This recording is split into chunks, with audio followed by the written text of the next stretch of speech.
Bildiyimiz kimi, ötən il noyabrın 3-də ölkə prezidenti cənab İlham Əliyev Azərbaycan Milli Elmlər Akademiyasının 80 illiyində, həmçinin bu ilin yanvar ayında yerli televiziyalarına verdiyi müsahibədə Azərbaycan dilinin əhəmiyyətindən, onun qorunmasından geniş çıxış etdi, geniş söhbət açdı. Mən deyim ki, Elmlər Akademiyasının cənab prezidentin gəlməsi həm elmi ictimaiyyətimiz üçün böyük bir hadisədir, həm də Elmlər Akademiyası üçün çox böyük bir şərəfdir. Və gəlişində bir sıra məsələlərə toxunmuşdur. O cümlədən vurguladığı əsas məsələlərdən biri dil məsələsi idi. Biz bu dil məsələsi, yenə deyirəm ki, ilk dəfə bu söhbətə qayıtması, bunun strateji məsələnin artıq bizi görsən ki, narahat etmək. Burada narahatlıqlar var. Təsadüfi söhbətlər deyil. Cənab prezident vurgulayıb ki, dünyada 50 milyondan çox Azərbaycanlı yaşayır. Onun 10 milyonu respublikamızda, müstəqil bir respublikamızda yaşayır və xüsusi vurguladı ki, dilin normaları ancaq burada qorunur. Yəni, kənar yerdə yaşayan, bizdən uzaqdan, gözümüzdən İraqda yaşayan Azərbaycanlılarda bu normalar məişət səviyyəsində qorunub saxlanır və istəmir ki, məişət səviyyəsində ona görə də bunu bir çarə fikirləşmək lazımdır. İndi ki, bizim tariximizdə müstəqillik bir dövründə müstəqil bir Azərbaycanı görmək yazılır, bunu da inkişaf eləmək bizim öhdəmizə düşürsə, biz gəlib bacarığımızı ərk etmək. Burada qlobal bir məsələ var. Belə deyib, məsələni belə qoyaq. Dil, nə qədər deyirsiniz, epidemiya işlətmək olur. Ancaq dil hərlə bizim milli düşüncə tariximizin, bizim müasir dil tariximizin inkişafının strategiyalarından biridir. Elə konkret belə məsələni qoyaq ki, dil bizim müstəqilliyimizin nəfəsidir. Ancaq indi məsələ burasındadır ki, dilə biz, yəni ictimai bir varlıq, canlı varlıq kimi baxmalıyıq. Bunun üçün də müəyyən tədbirlər görmək lazımdır. Dilçiniz bu məsələdən kənara qala bilməz. Cənab prezidentin çıxışına xüsusi vurgulandı ki, bizim dilimizdə o qədər təsirlər var ki, damla-damla öz təsirini göstərir. Gələcəkdə şübhəsiz ki, bu öz fəsadlarını göstərəcək. Onun üçün də birinci növbədə elmin, yəni dövlət strukturlarına təsiri lazımdır. Bu vacib şərtlərdən biridir. Dilimizi də mütləq zənginləşdirməkdən söhbət gedirsə, elmi cəhətdən zənginləşdirmək lazım. Yəni, kimsə harasa bir söz yaratdı, onu dedi, bunu istifadə edildi, belə olmaz. Yəni, elmi cəhətdən. Dilin dövlət strukturlarına təsiri lazım. Yəni, dövlət dil haqqında, qanunda mütləq yenilik tapmaq lazım. Elmlər Akademiyasının institutları görün, neçə ildir, 80 ildir fəaliyyət göstərir. Mən birinci növbədə fikirləşirəm ki, Elmlər Akademiyasının institutlarının təcrübəsindən faydalanmaq lazımdır. Onların yekunlarından, hesabatlarından faydalanmaq lazımdır. Bu qədər işlər görülür. Baxaq görək, dünyada qlobal proseslər gedir. Hansı proseslər? Birinci növbədə deyilsə ki, süni intellekt. Elə konkret deyimizə, süni intellekt. Süni intellekt müəyyən bir mərhələyə kimi bizim üçün maraqlıdır. Bir də elmi cəhətdən. Ancaq o mərhələni adlayandan sonra onun da qorxulu fəsadları ola bilər. Süni intellekt. Bizim dilimizdə kifayət qədər bilirsiniz ki, normativ bazı var. Yəni, dilimizdə kifayət qədər söz var.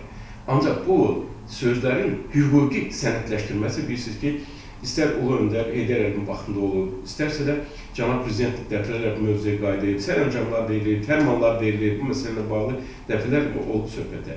Ancaq bu görünür hələ kifayət deyilmiş ki, cənab prezident bu söhbətə bir də qaydası oldu.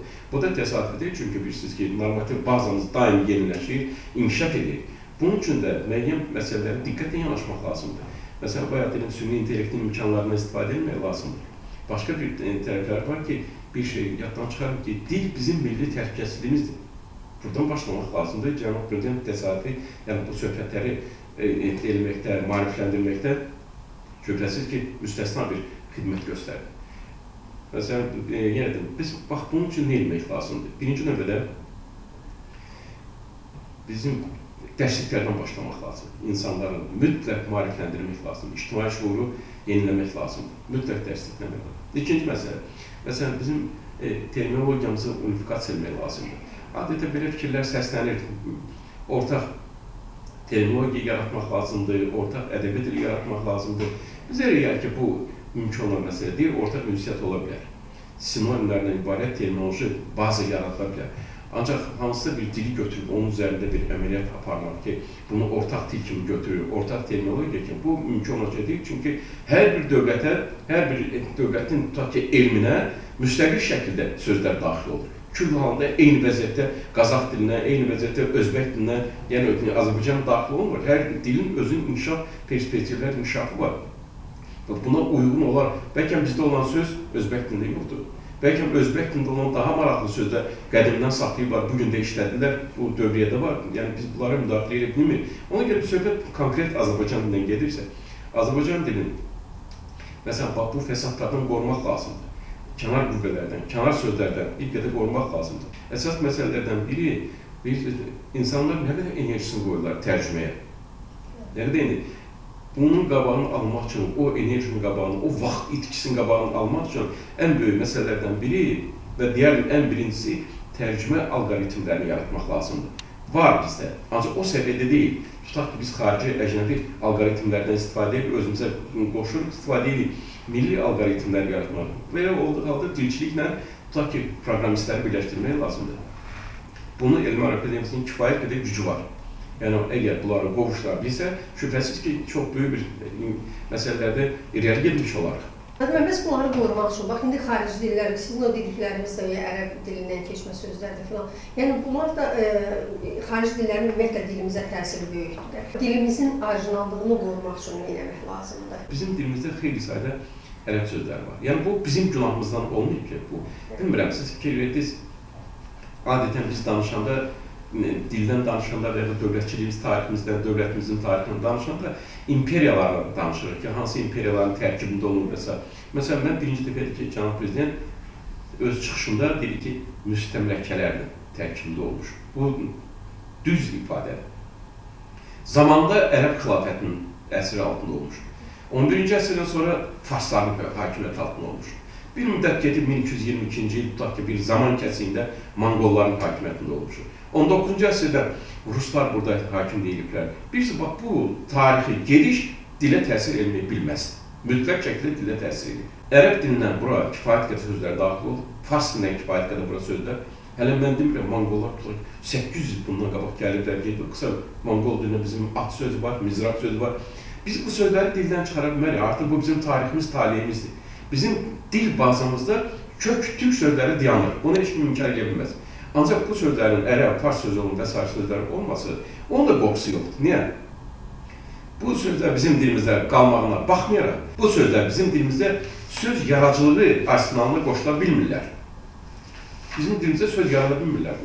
Onlar bizim dilimizə hazır şəkildə gəliblər, elə hazır şəkildə də işlənirlər. Məsələn, konkret bir şeydir. Tutaq ki, kimsə qorxuda bilər ki, orfoqrafi lüğətimizdə na ilə başlayan kifayət qədər fars sözləri var. Bizim dilimizdə onun bir sız variantı var da. Yoxluq mənası var, neysə olmaması.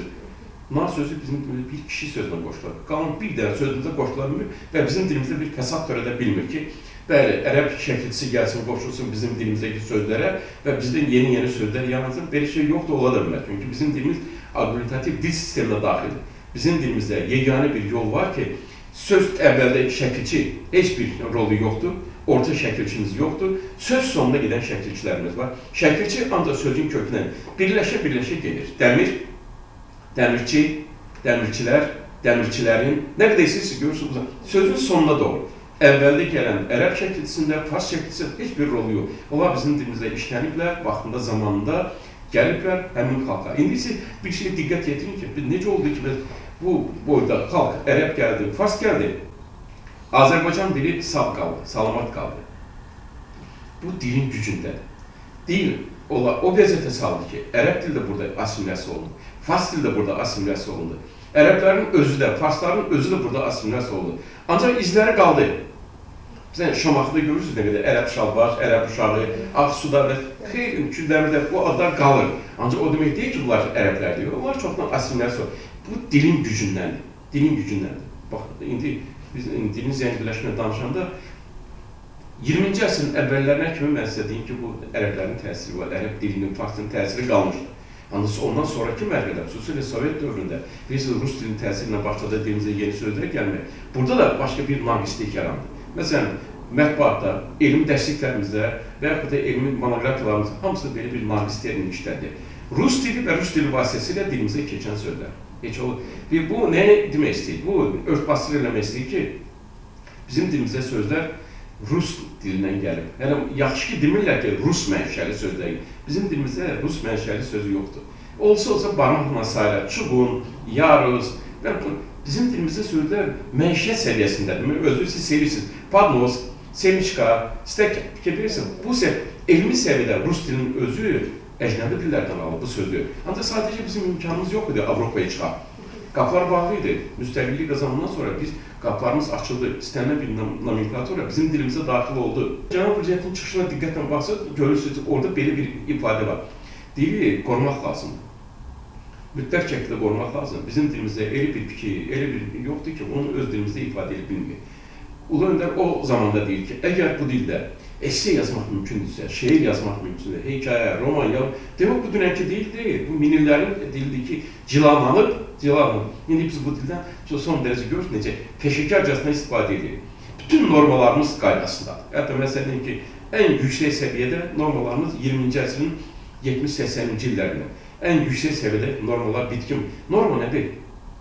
Norma heç kim bizə təlqin eləmir ki, sən belə yaz, belə. Yox, norma zaman ölçüsündə, müəyyən bir zamanda cəmiyyətin özünün diktə elədiyi bir qaydalar məcmusudur. Baxın, həmin normalar bugün də bizdə inkişaf edir, ən yüksək. İndi bizə toplanan bir məsələ var ki, necə ola bilər ki, Sovet dövründə biz Azərbaycan dilinin gözəlliyini qoruyurduq. Bizim çox böyük birisi dahilərimiz olub, bu sayədə ədəblərimiz olub, ədəbiyyatşünaslarımız, ədəbiyyatçılarımız olub ki, həmişə bu sayədə mübarizə aparırlar, dilçilərimiz də olub. Ancaq indi müstəqillik dövründə birdən-birə dilə belə fəsadlar vermək, dilə kənar sözlərin küllü miqdarda gətirmək, təbii ki, Cənab Prezident buna toxundu ki, bunun qarşısı alınmalıdır. Ancaq indi bir məsələdə toxundu ki, dünyada beynəlxalq leksikon deyən belə bir ifadə də var. Bunu gərək yaddan çıxartmıyor. Yəni, əgər dövlətlər bir-birindən qarşılıqlı mübadilə edirlərsə, demək, dillər də bir-birinə inteqrasiya edir.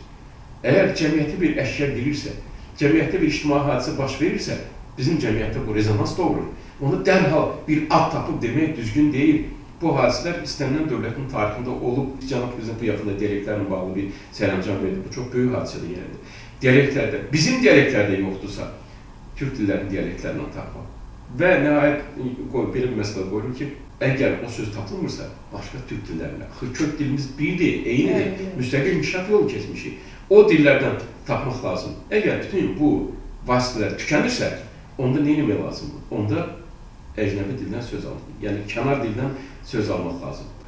Xüsusilə 1994-cü ildə neft kontraktından sonra bizim dilimizə istənilən sayda sözlər daxil olmağa başladı. İstənilən sayda neftlə bağlı, dənizçiliklə bağlı, yəni bu proseslə bağlı. Sonra adladı keçdi ikinci proses. Bax, bu dalğa bizim sərhədləri aşır, bizim bu nomenklatur ifadələr dilə daxil olur. Bunları kül halına qəbul etmək olmaz, diqqətlə yanaşmaq. Ona görə də diqqətlə fikir verməsə bilin, dilə gələn iki tip söz var. Və bizə ziyan vuran hansıdır deyimsə. Və bir dilə gələn söz odur ki, bizim dilimizdə onun nomenklatur işarəsi yoxdur. Bu ictimai hadisə baş vermir.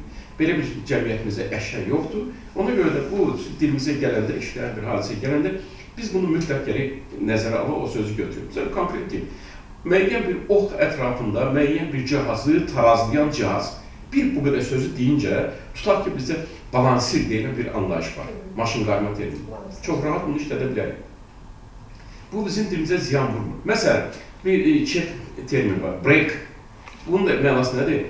Səhnədə sındıra-sındıra məsələn oynamaq. Bu, bilirsiniz, keçən əslin əvvəllərinin ən populyar bizim musiqi janrı var. İndi mən başlayayım sadalayım ki, səhnəyə çıxıb, musiqi sədaları altında sındıra-sındıra oynamaq, ona izah verincə, bir kəlmə deyirsən, break, bu bütün dünyada tanınır, nə deməkdir. Yəni, bu dilə ziyan vurur, dünya inteqrasiyasına qoşur. Ancaq başqa bir tərəf var ki, dilə ziyan vuran nə? Dilə ziyan vuran o sözləri ki, onun bizim dilimizdə nomenklatur ifadəsi var, biz onu təkrar götürürük. Mən Nəsim adına Dilçilik İnstitutunda orfoqrafiya, terminologiya sahəsində elmi araşdırmaların vəziyyəti necədir? Hansı işlər görülür? Bu yaxınlarda bizim rəissiyyət heyətinin iclasında hörmətli akademik Səhid Vəli yaxşı bir ifadə işlətdi ki, bizdə nə çatmır? Baxın, kifayət qədər bizim dərsliklərimiz var, qrammatiklarımız var. Hətta Ulu Öndər xatırlayırsınız da 70-ci illərdə onlara dövlət mükafatları verdi. Bizim tanıdığımız adamlar bizə çatmayan nədir? Bizdə praktik dili öyrətmə çatmır. Praktik, funksional dilçiliyi çatmır. Bax, biz onu çatdıraq. İnsanlara deyək ki, bax, yəni funksional, praktik, canlı formasının insanlar. Nə olsun, biz indi bilək ki, bu müddədadır, bu xəbərdir, bu filan deməsin ki. Ancaq onun insanlara deyiliş formasında çatdıranda o daha maraqlı olur. Bizdə indi bilirsiniz ki, orfoqraf lüğəti hazırlanır. Bu, mən deməzdim ki, əvvəllər belə imkanlar olmuyor, süni intellektin belə bir zamanında biz gəlib bundan dərhal istifadə edək. Və birinci dəfə bizim bilirsiniz ki, prezidentimiz Səməl çox progresiv adamdır, yeniyə meyilli adamdır. Biz ona müraciət etdik, o bizə kömək elədi. Başqa bir institutun proqramçılarına bizi qovuşdura bildi. Bizlə olar, bizim kompüter dilçiliyi, süni intellekt, kompüter dilçiliyi şöbəsi yaratdı. Oranın əməkdaşları ilə qoşuldular bu proqramçılar. Bir yerdə orfoqraf lüğətinin yeni versiyasını hazırladılar. Biz də institutun əməkdaşlarına təkcə tətbiqi dilçilik yox, başqa şöbəndə, bacarıqlı şöbələr əməkdaşlarına bu işi cəlb elədik. Çünki yeniliyi bilmək, elə bir yenilik o demək deyil ki, dərhal insanların şuuruna oturur və başlayırlar yox. Onu bilmək lazımdır. Onu başta özündən götürün ki, bunu mütləq bilmək lazımdır və tətbiq eləmək lazımdır. Tətbiqi dilçilikdən söhbət edir. Ona görə də biz buna başladıq. Birinci dəfədir Azərbaycan dilinin orfoqraf lüğətini süni intellektin köməyi ilə yarada bildik. Bunun yollarını gizlətmirəm deyim sizə, yəni necə bayaq xatırlatım ki, bizdə çox ciddi qəzetlər var, biz bayaqlar adları çəkdik. Biz onlara müraciət etdik, onlar da bizim səsimizə səs verdilər. Bir 10 il, 15 il onların ciddi PDF-lərini əldə edə bildik, qəzet materiallarını əldə edə bildik və onların əsasında dilimizin söz bazasını yaratdıq.